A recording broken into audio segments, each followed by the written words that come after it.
උසන්න ගායක අමීෂ මිනෝල්. හයි. ඉතින් කියන්නකෝ අද දවසේ කොයි වගේද මොන වගේද මේ එක්ස්පීරියන්ස් එක? අතරම ගොඩක් සතුටුයි.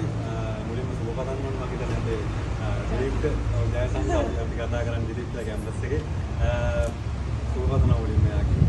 ජන්මදිනය වෙන ඒ වගේම මම හිතන්නේ කාලයක් තිස්සේ කට්ටක් කාගෙන ලස්සන වැඩක් කරන කොල්ලෙක් මම හිතන්නේ අද වෙනකොට වෙනම ලෙවල් එකකට ඇවිල්ලා ඉන්නවා. මටත් ගොඩක් සතුටුයි අද දවසේ මගේ පර්සනලක් මෙතන කරන්න ලැබීම ගැන සාපේ සේකරද ගොඩක් සතුටුයි. තමත් එක්ක එකතු වෙලා ඒ වගේ වැඩකට සම්බන්ධ වෙන්න ලැබිච්ච එක ගැන මම හිතන්නේ රත්නපුරේ මීඩියා අංක 1 ජයසංග්‍රහ ඉන්නා ඉතින් වැඩි ලස්සනයි. සුබපදනවා ඉදිරියට මේ වගේ තව වැඩ කරන්න තව දරුවෝ දහස් ගානකට මේ වගේ ත්‍යාගාව තියෙන දැනුම ළමයින්ට දෙන්න පුළුවන් කියලා මම ප්‍රාර්ථනා කරනවා. ඉතින් අද දවසේ අපිට සම්බන්ධ වුණාට අපේ දවස ලස්සන